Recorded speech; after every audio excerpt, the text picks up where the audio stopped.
Welcome to another edition of Talking Models. Today we're continuing our series of the Universal Monsters wall hangers from Blackheart Models.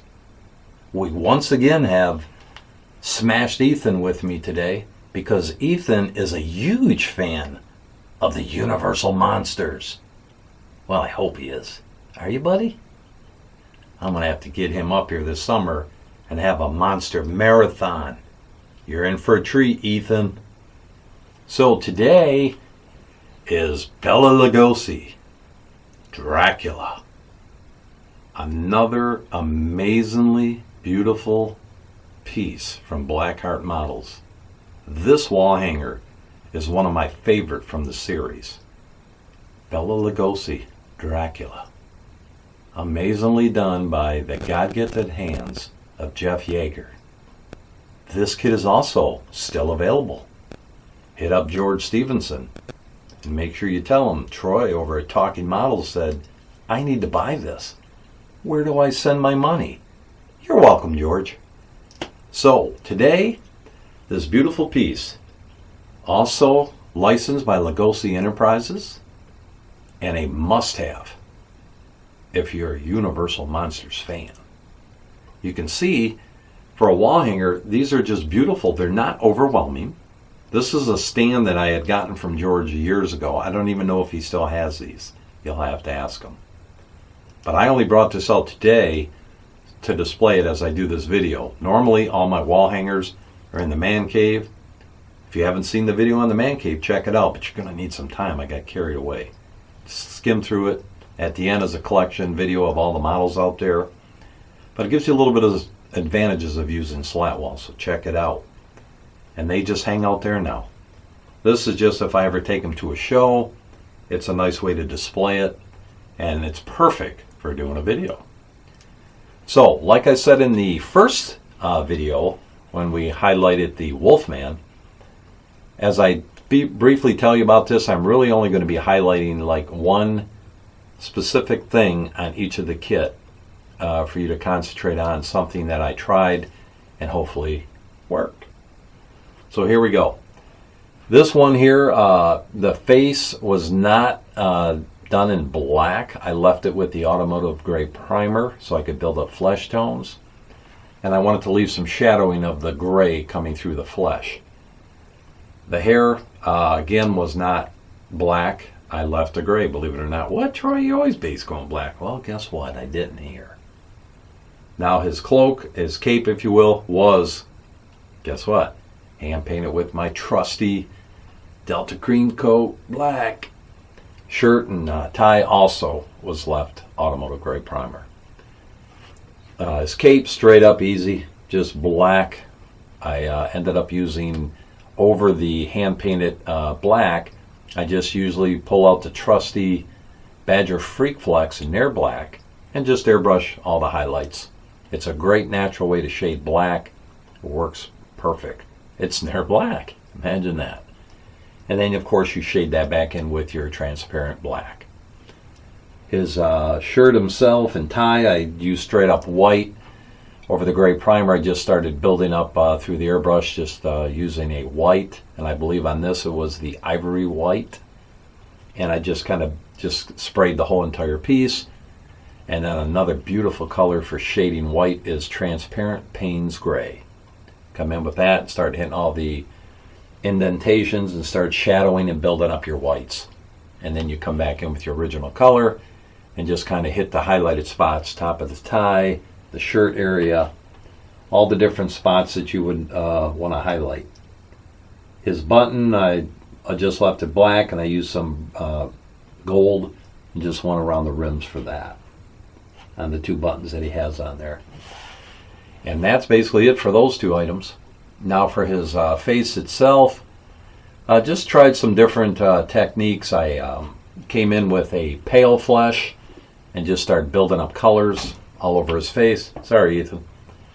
And just started building everything up. And then I actually came in with some reds. I did leave hints of gray on certain areas of his face, so you could get some highlights of that. You want to leave that in there for me because it's, for me, I was trying to signify still that dead look, I give him a fleshy look, but you give him a look that he could go out in public and select his next meal. Maybe he went to a restaurant, maybe he went to a play, like in the movie, you know, maybe he just hung out among people. So he still had to kind of look human, but he wasn't, he was dead. So that's what I was trying to do, is accomplish some grays. Like you would see in a model when you're trying to do that gray shadow for a beard. I don't have that because I have a beard. But if you look at somebody that hasn't shaved, you'll see that darker look, that grayish look, where their beard was or is going to, you know, slowly start coming in. And that's what I did. So I left it, you know, down at the bottom of where the hair is, on the bottom, a little bit on the sides, on the nose.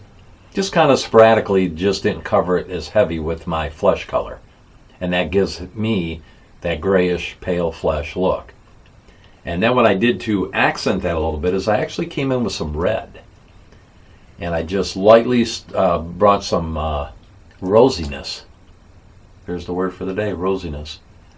Around the cheekbones, around his bottom of his eyes, the top parts here on both sides, his lips, just sporadically around to give him just that rosy look. And a little bit of dash of it up here on the head area, just to kind of mix it up again and just kind of blend it in. Flesh tones are tricky. For years I struggled with flesh tones.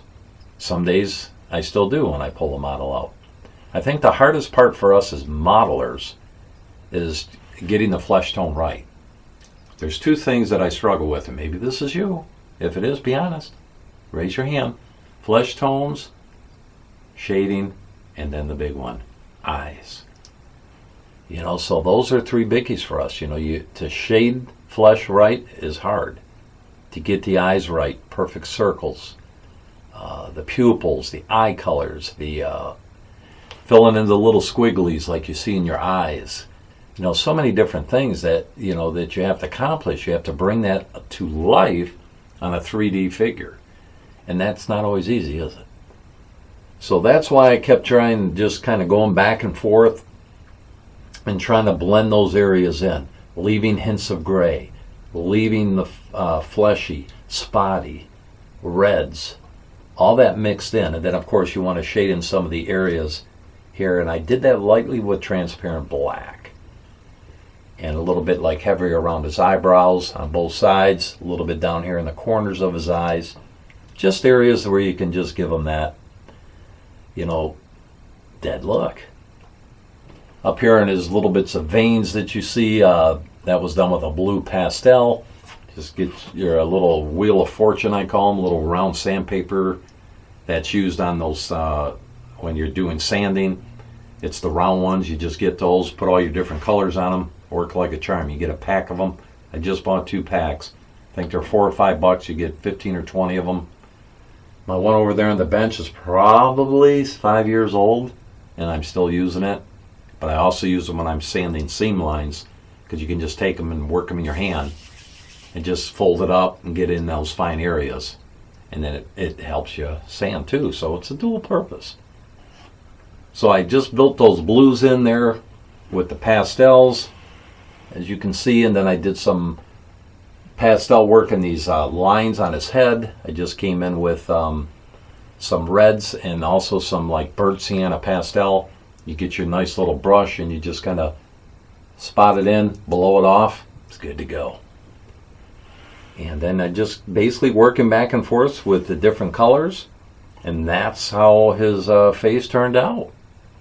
His eyes, I love the eyes on this one. You know, I didn't do all the little squigglies.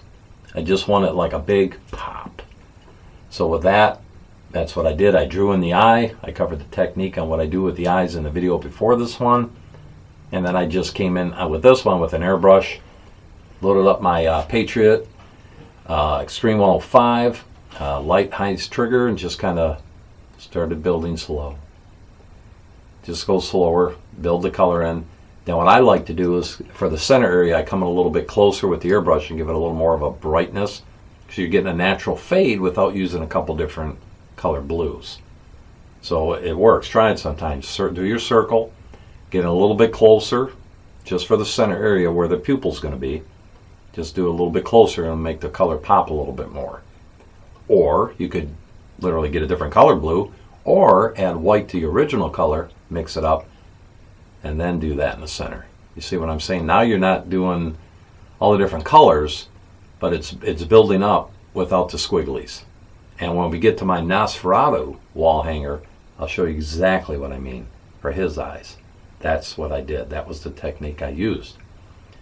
So once you get that done, you just come in with, like I said in the video before, with your pastels, start your black pupil, get that circle where you want it, come in with the black paint, finish it, eyes are done. Come in with that red oxide and hit this area here, go a little bit heavier so it has that distressed look, just like when you pull your eye down. Finish it with your favorite lacquer gloss coating there, and the eyes are done. His eyebrows, I basically, with this one, I just built up my colors using transparent black. Took an airbrush, shot it here, both eyebrows, probably about 4 or 5 coats, because if you get too close to that, it's going to splatter. Then it's going to look like he has black veins all over his face. Take your time, build the colors up, you won't be sorry. Shot the whole thing, all his hair with it. Several coats. Went a little bit heavier with the trans black, where his flesh meets the hair. I hope you can see the difference here. And that's how I got that transition line from flesh to hair. And just kept going back and forth, and then I did just a real light misting of like a gray, real light gray, just a mist, just to give it a different look. You don't want to go too heavy, because then it's going to look like he's old. Yeah, I know he is old, but you don't want that for this piece. So give that look to it. Then you can come back with your transparent brown, quiet things down, tame it down, and you have this. And then, of course, here for his little marks here on his face, his little moles, if you will, that was just done. I took that burnt sienna pastel and just kind of circled them, followed the sculpt that Jeff has done, and it's done. And that was Bela Lugosi wall hanger from Geometric Design. I guess Ethan just couldn't take it and he fainted. But again, I'm going to work with Ethan. Sorry, dude. I'm going to work with him and get him used to the monsters. So that's it today for episode 2, looking at Blackheart model wall hangers. Again, Bela is available and ready for purchase. And do yourself a favor, if you're go to Wonderfest each year. Wonderfest is coming up this June in Louisville, Kentucky. I believe it's the 2nd and 3rd. Shadow Creations, my company. Boom, new hat, check it out. See? Shadow Creations, boom. Little plug. Will not be able to attend this year as a dealer. I am going to be fortunate to be able to attend just Saturday and a little part of Sunday. Scott and I will be heading down early morning, I think like 3 a.m. on Friday. I know, right? Getting into the show. That weekend will be a challenge for me. But I want to see my friends. And there may or may not be, spoiler alert, cover your ears, your eyes if you don't want to hear this. There may be a new kit from Shadow Creations debuting at Wonderfest 2019. Stay tuned. My good friends Paul Gill and Mark Van Tyne have graciously offered to put this new piece on their table. So we're hoping it's going to be done. Keep your fingers crossed. And if you're curious, I don't know, maybe you are, maybe you're not. The piece is Jeepers Creepers, sculpted by the God-gifted hands of Mark Van Tyne, and could be available at Wonderfest 2019. I will be there as an attendee, but I'm sure I can be found lurking around Paul and Mark, and we will have a few copies of Samara from The Well, a beautiful kit too. That will be there also. So you might want to stop by and maybe pick one of her up. Man, a double header. Samara and Jeepers Creepers? Boom! So thanks today, guys, for stopping into this channel. Thank you for subscribing. Please subscribe if you're not a subscriber, so you'll get alerts for new videos. And you can just contribute to this channel by simply subscribing. and I would greatly appreciate that. So thanks again for stopping in to Talking Models, and may the Lord bless your day.